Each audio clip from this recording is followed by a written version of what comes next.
ஆணையத்திற்கு இன்னொரு வேண்டுகோள். வெள்ளிக்கிழமை தேர்தல் வைக்கிறாங்க.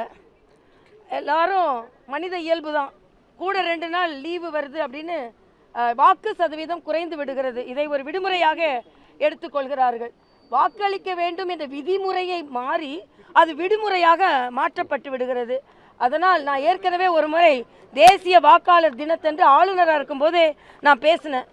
வெள்ளிக்கிழமையும் திங்கக்கிழமையும் தயவு செய்து தேர்தல் நாளை நீங்கள் ஃபிக்ஸ் செய்யாதுங்க அப்படின்னு. ஏன்னா திங்கக்கிழமைனா சனி ஞாயிறு திங்கள் லீவ் எடுத்துகிட்டு போயிடுறாங்க, வெள்ளிக்கிழமைனா வெள்ளி சனி ஞாயிறு லீவ் எடுத்துகிட்டு போயிடுறாங்க.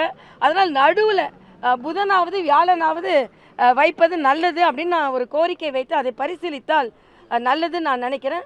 அதே மாதிரி 100% வாக்குக்கு விளம்பரம் பண்ணுகிறார்கள், கோடிக்கணக்கில் அதற்கு செலவிட்டு இருக்கிறார்கள்.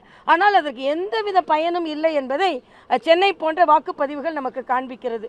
இப்படி கோடிக்கணக்கில் மக்களுக்கு புரிந்து கொள்ளாத அளவிற்கு அவர்கள் செலவு செய்வதை விட மக்களுக்கான வாக்குகள் இருக்கிறதா என்று மறுபடியும் சென்று பார்த்து அவர்கள் இப்போ நம்ம வாக்களிக்கணும் 100%ன்னு விளம்பரம் செய்கிறோம். ஆனால் மக்கள் வாக்களிக்க வரும்போது உங்களோட பேர் இல்லை, அவங்க சொல்கிறாங்க நாங்கள் உயிரோடு இருக்கிறோம், இங்கே உயிர் இருக்கிறது பெயர் இல்லைன்னு சொன்னால் குடும்பத்தில் 2 பேர் இருக்குது, ஒருத்தர் பேர் இல்லை.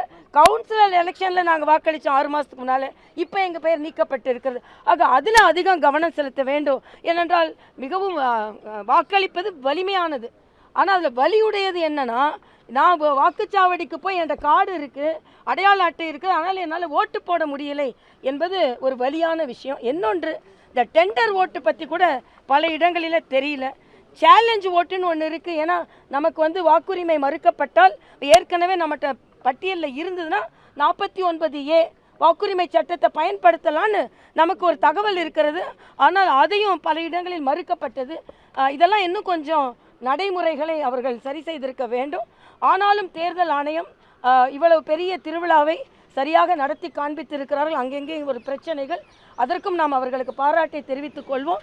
ஏனென்றால் இவ்வளவு பெரிய ஒரு மாநிலத்தில் சுமூகமாக எந்தவித அசம்பாவித சம்பவமும் இல்லாமல் தேர்தல் நடைபெற்றிருக்கிறது. ஆனால் தேர்தல் ஆணையம் இன்னும் பொதுமக்களிடமிருந்து கோரிக்கை வந்தால் அது வாக்குச்சீட்டில் இருப்பதாக இருக்கட்டும், அவர்களுக்கு வாக்குரிமை மறுப்பதாக இருக்கட்டும், உடனே நடவடிக்கை எடுத்தால் நன்றாக இருக்கும் என்பது எனது கருத்து. நேற்று அந்த பிரச்சனை நடந்துச்சு ஆழ்வார்பேட்டையில் 13வது வாக்குச்சாவடியில். அதில் பார்த்தீங்கன்னா கடைசியில் திமுக எம்எல்ஏ வேலு என்ன சொல்லியிருக்காங்கன்னா, பாஜக காரங்க தான் ஜாதியை சொல்லி ஃபஸ்ட்டு திட்டினாங்க, அதனால தான் லோக்கல் மக்கள்லாம் சண்டைக்கு வந்தாங்க, அவங்க தான் பிரச்சனை தோக்க போகிறங்கிற பயத்தில் அப்படி ஒரு பிரச்சனை ஏற்படுத்துறாங்க.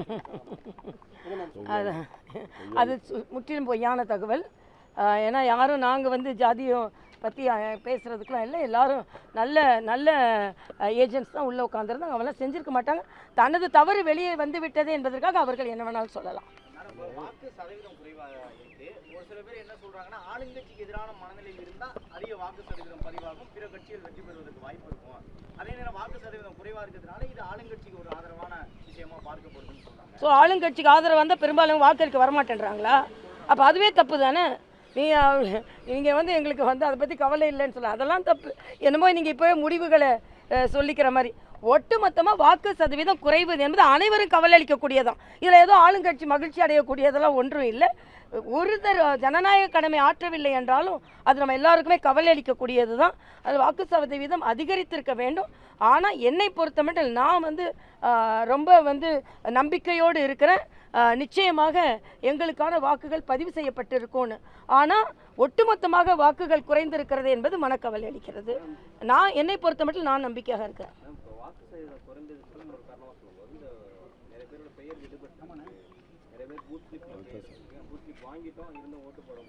இல்லை, அதுதான் ஏற்கனவே சொல்லிட்டேன் இல்லை, அதுவும் காரணம், விடுமுறையும் ஒரு காரணம்.